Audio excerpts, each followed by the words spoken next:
To the Brothers Wesley, my church, Grace Crossing, is becoming a chartered congregation of the United Methodist Church. I wanted to take a moment to tell you how excited I am that we can continue the ministry you started over 250 years ago.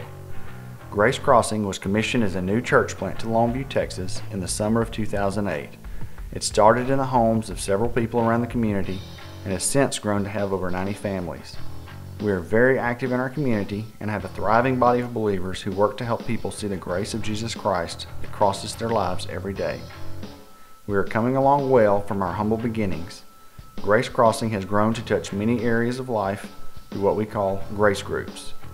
These include Bible studies, prayer groups, sports teams, and several opportunities to serve our community.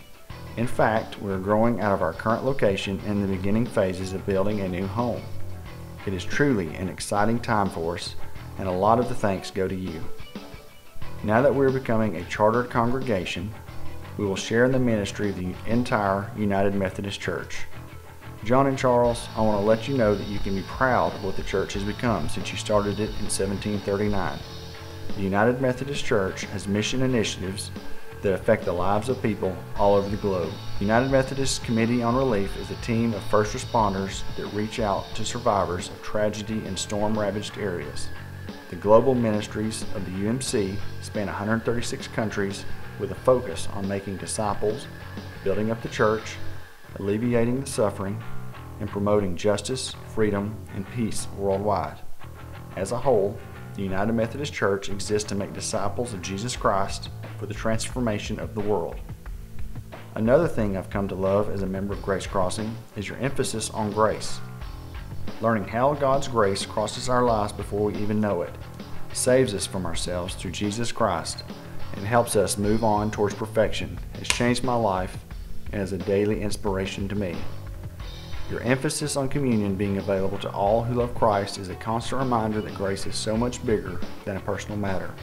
And the chance for even infants to be baptized reminds us that salvation is about taking part in a community of believers. Speaking of community, your 3 simple rules, do no harm, do good, love God, are a constant challenge to represent the gospel in everyday life.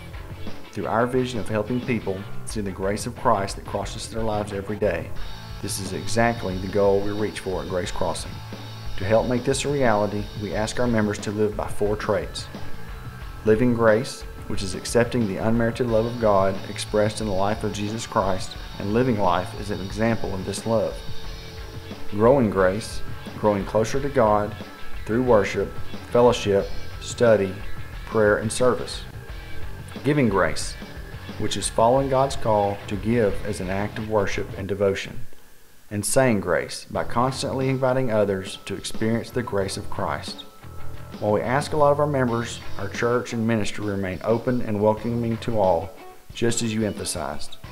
John and Charles, thank you for founding the Methodist Church. I think you'd be proud of what the church has become and the people we are at Grace Crossing. Your friend, Jason.